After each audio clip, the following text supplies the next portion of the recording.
Grammar শিক্ষায় noun এবং noun এর টাইপস দুটি গুরুত্বপূর্ণ। ভিডিওতে কিছু সেন্টেন্স দেখতে পাচ্ছেন যেগুলো থেকে নাউন আইডেন্টিফাই করতে হবে। ভিডিওটি পজ করে আগে নিজে চেষ্টা করুন। আপনারা হয়তো জানেন, সেন্টেন্সে ব্যবহারের উপর ভিত্তি করে বিভিন্ন সময় পার্টস অফ স্পিচ তার টাইপ পরিবর্তন করে। সুতরাং কোন শব্দ কোন পার্টস অফ স্পিচ তা মুখস্থ করে রাখা খুব একটা কার্যকরী উপায় নয়, বরং সেন্টেন্সে শব্দের অবস্থান ব্যাখ্যা করে তার পার্টস অফ স্পিচ নির্ধারণ করাই অধিক কার্যকরী। আসুন উত্তরগুলো দেখা যাক। যদি আপনার সমস্ত উত্তর সঠিক হয়ে থাকে তাহলে কংগ্রাচুলেশন, আপনি অলরেডি নাউন সম্পর্কে একটি ভালো ধারণা রাখেন। তবে সবগুলো সঠিক না হলেও চিন্তার কোনো কারণ নেই, কারণ এই লেসন শেষে আপনিও সঠিকভাবে নাউন আইডেন্টিফাই করতে পারবেন। তাহলে আসুন শুরু করা যাক।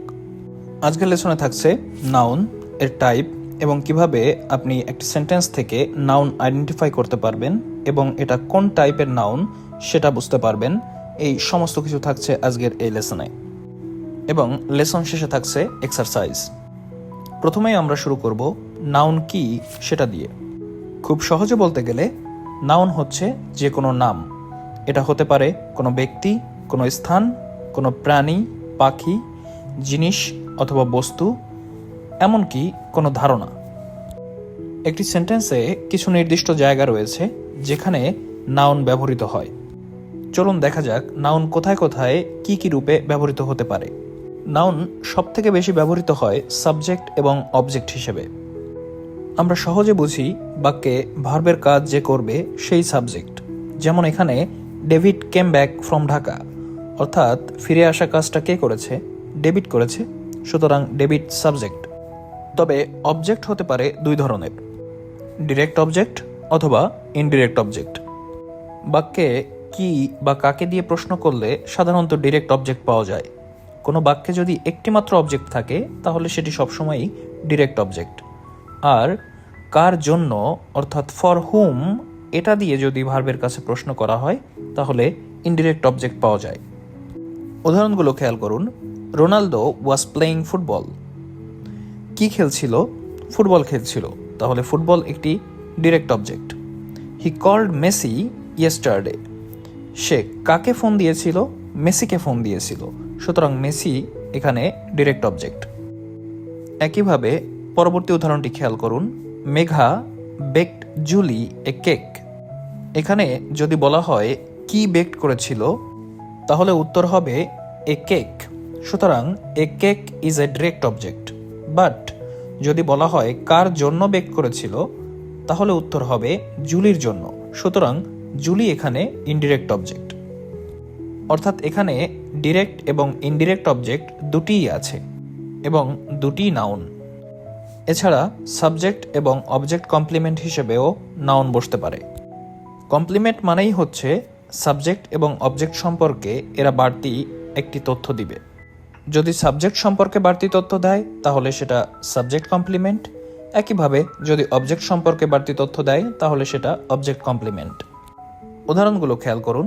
Tom Hanks is an actor.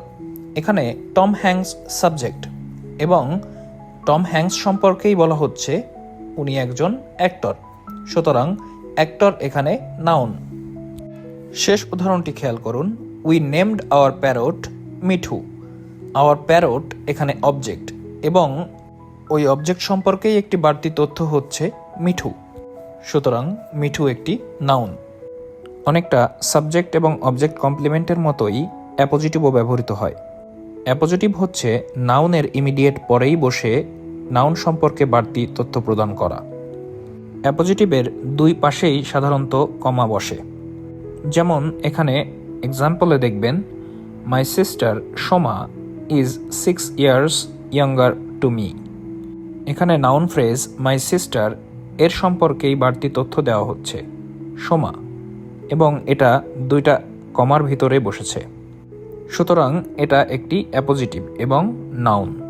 তবে অ্যাপোজিটিভ ফ্রেজ আকারেও বসতে পারে, সেক্ষেত্রে ফ্রেজের লাস্ট ওয়ার্ডটি হবে নাউন। যেমন প্রথম উদাহরণের প্লেয়ার শব্দটি একটি নাউন।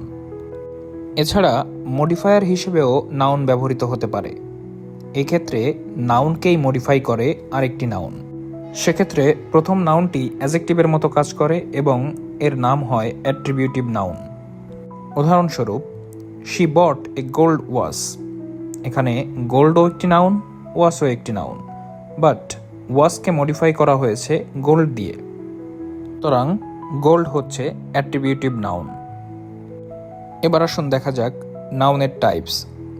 নাউনের টাইপস নিয়ে বিভিন্ন প্রচলিত ভুল ব্যাখ্যা রয়েছে। বাংলাদেশের অনেক কম্পিটিটিভ এক্সামে নাউন এর ক্লাসিফিকেশন থেকে ভুলভাবে প্রশ্ন এসে থাকে। আমরা আজ নাউনের ক্লাসিফিকেশন সম্পর্কিত একটি কমপ্লিট ধারণা নিব। নাউনের প্রধান দুটি ক্লাস হচ্ছে প্রপার নাউন এবং কমন নাউন। প্রপার নাউন দিয়ে নির্দিষ্ট করে কোনো পার্সন, প্লেস বা থিং বোঝানো হয়, অর্থাৎ ব্যক্তি, বস্তু, স্থান, বিভিন্ন কিছুর নাম নির্দিষ্ট করে যখন বোঝানো হবে, অর্থাৎ একটি মাত্র ব্যক্তি, বস্তু বা স্থানকে বোঝানো হবে, তখন তা হবে প্রপার নাউন। বাক্যে ব্যবহারের সময় প্রপার নাউন সবসময় ক্যাপিটাল লেটার দিয়ে শুরু হয়। অন্যদিকে কমন নাউন হচ্ছে প্রপার নাউনের সম্পূর্ণ বিপরীত।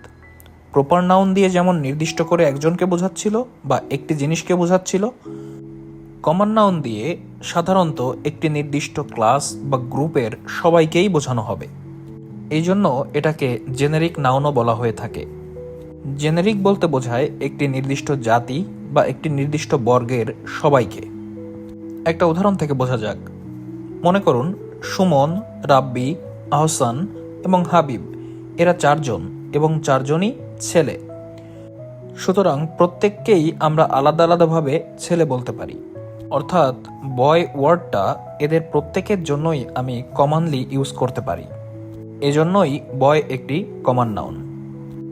আবার মনে করুন তারা সবাই স্টুডেন্ট, তাহলে একইভাবে স্টুডেন্ট ওয়ার্ডটাও আমি কমনলি তাদের জন্য ইউজ করতে পারবো। সুতরাং স্টুডেন্টও কমন নাউন।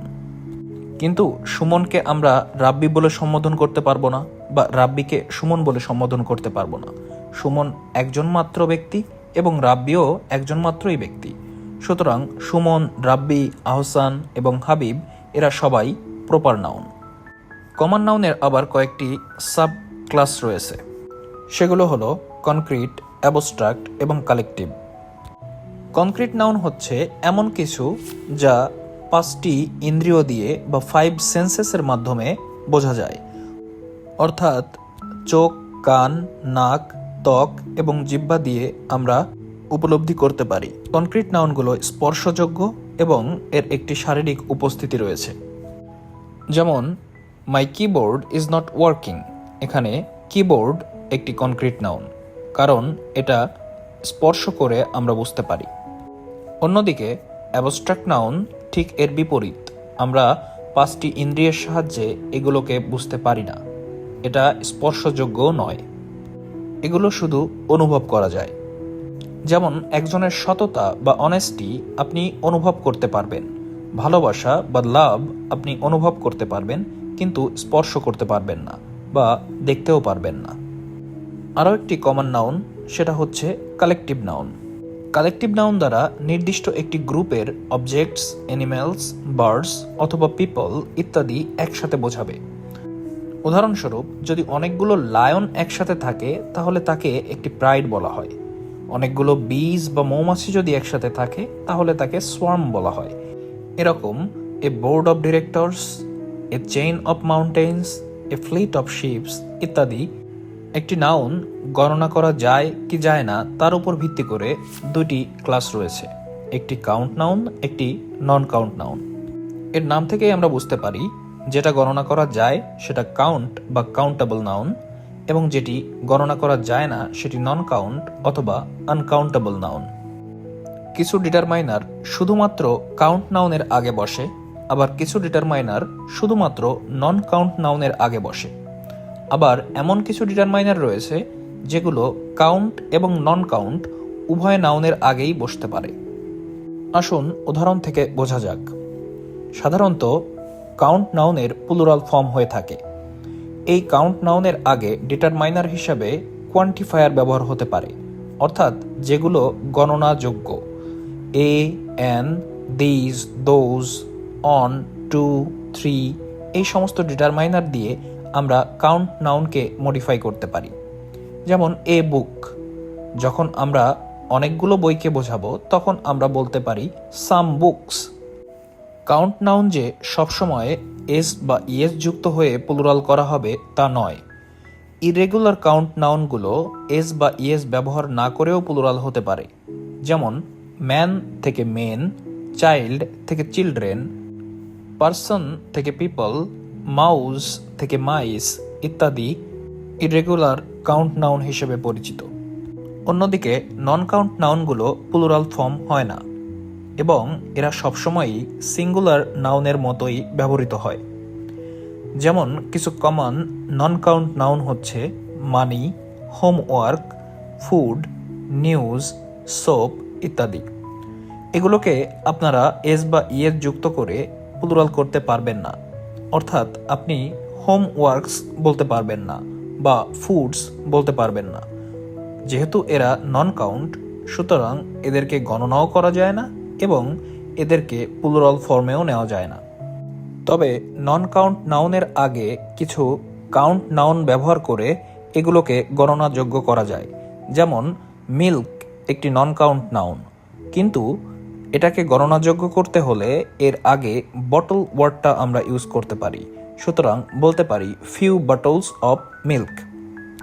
এছাড়া কিছু ডিটারমাইনার রয়েছে যেগুলো কাউন্ট এবং নন কাউন্ট উভয় ক্ষেত্রেই ব্যবহৃত হতে পারে। যেমন সাম বুকস এবং সাম ফার্নিচার দুটিই কারেক্ট। আমরা এতক্ষণ কাউন্ট এবং নন কাউন্ট নাউন দেখলাম। যে নাউনগুলো কাউন্ট করা যায় সে নাউনগুলো সিঙ্গুলার এবং প্লুরাল উভয় হতে পারে। যে নাউন দ্বারা একটি মাত্র ব্যক্তি, স্থান, বস্তু বা ধারণা ইত্যাদি বোঝাবে সেগুলোই সিঙ্গুলার নাউন। সিঙ্গুলার নাউনের পরে সিঙ্গুলার ভার্ব ব্যবহৃত হয়। যেমন দ্য চাইল্ড ওয়াজ ক্রাইং। যেহেতু চাইল্ড সিঙ্গুলার, সুতরাং বি ভার্বের সিঙ্গুলার ফর্ম ওয়াজ ব্যবহৃত হয়েছে। অন্যদিকে প্লুরাল নাউন দ্বারা একাধিক ব্যক্তি, স্থান, বস্তু বা ধারণা বোঝানো সম্ভব। প্লুরাল নাউনের পর প্লুরাল ভার্ব ব্যবহৃত হয়। যেমন দ্য চিলড্রেন ওয়ার প্লেয়িং। এখানে চিলড্রেন যেহেতু প্লুরাল ফর্ম, সেহেতু বি ভার্বের প্লুরাল ফর্ম ওয়ার ব্যবহৃত হয়েছে। কম্পাউন্ড নাউন হচ্ছে দুই বা ততোধিক শব্দ মিলে গঠিত একটি নাউন। যেমন দুটি নাউন মিলে একটি নাউন, ফায়ার ফাইটার। আবার নাউন, প্রিপোজিশন এবং আরেকটি নাউন মিলে গঠিত একটি নাউন, ফাদার ইন ল। একইভাবে গ্রিন হাউস, হেয়ার কাট এবং পাসারবাই সবগুলোই কম্পাউন্ড নাউন। নাউনের সাথে অ্যাপোস্ট্রফি এস ব্যবহার করে অথবা শুধুমাত্র অ্যাপোস্ট্রফি ব্যবহার করে আমরা নাউনের পসেসিভ ফর্ম তৈরি করতে পারি। এই ক্ষেত্রে একটি নাউনের সঙ্গে আর একটি নাউনের সম্পর্ক বোঝায়। উদাহরণস্বরূপ the dog's kennel was broken. এখানে ক্যানেল নাউনের সঙ্গে ডগ নাউনটির সম্পর্ক বোঝানো হয়েছে পসেসিভের মাধ্যমে। আর একটি স্পেশাল ধরনের নাউন হচ্ছে জেরান্ড। জেরান্ড হচ্ছে এমন একটি নাউন যেটা ভার্বের সঙ্গে আইএনজি যুক্ত হয়ে নাউনের কাজ করে। For example, running is fun অথবা হি এনজয়স রানিং। এগুলো সাবজেক্ট এবং অবজেক্ট হিসেবে ব্যবহৃত হতে পারে। আসুন সংক্ষেপে কিছু শর্টকাট শিখে নেওয়া যাক কিভাবে আপনি সেন্টেন্স থেকে নাউন খুঁজে বের করবেন। সেন্টেন্সের মাঝে বা শেষে যদি ক্যাপিটাল লেটার দিয়ে কোনো শব্দ শুরু হয় তাহলে সেটা সাধারণত প্রপার নাউন। যেমন আই কল্ড অ্যালেক্স ইয়েস্টারডে। এখানে অ্যালেক্স একটি নাউন। আর্টিকেলস, কোয়ান্টিফায়ার্স, ডিটারমাইনার্স এবং অ্যাজেকটিভস এগুলোর পরে যদি একটিমাত্র শব্দ থাকে তাহলে সেটা অবশ্যই নাউন, এবং যদি একাধিক শব্দ থাকে তাহলে এটি একটি নাউন ফ্রেজ। সুতরাং ওই নাউন ফ্রেজের শেষের শব্দটি অবশ্যই নাউন। প্রিপোজিশনের পরে সাধারণত নাউন বা নাউন ফ্রেজ ব্যবহৃত হয়। উদাহরণস্বরূপ অ্যাট দ্য স্কুল। এখানে স্কুল একটি নাউন। এছাড়া পসেসিভ কেজের পরে নাউন বসে। যেমন মাই কার, জনস আইডিয়া, বয়েজ স্কুল। এখানে মাই, জনস এবং বয়েজ তিনটি পসেসিভ ফর্ম এবং এর পরবর্তীতে কার, আইডিয়া এবং স্কুল সবগুলিই নাউন। কিছু সাফিক্স রয়েছে যেগুলো সাধারণত নাউন এর শেষেই ব্যবহৃত হয়ে থাকে, যেমন TION, SION, MENT ইত্যাদি। এগুলো দিয়ে তৈরি শব্দ ডিসিশন, অ্যাকশন, পেমেন্ট ইত্যাদি। এছাড়া শব্দের প্লুরাল ফর্ম দেখেও বোঝা যায় যে এটি একটি নাউন। এবার আসুন আজকের লেসন থেকে যা শিখলাম তার উপর একটি এক্সারসাইজ করা যাক। এখানে 10টি সেন্টেন্স রয়েছে। সেন্টেন্সগুলো থেকে আপনারা প্রথমে নাউন আইডেন্টিফাই করবেন এবং সে নাউনগুলো কোন ধরনের নাউন সেটা আইডেন্টিফাই করার চেষ্টা করবেন। এক্সারসাইজগুলোর উত্তর থাকবে পরবর্তী লেসনে। That's all for today. Happy learning. Next ক্লাসে থাকছে প্রোনাউন্স ইন ডিটেলস। ধন্যবাদ।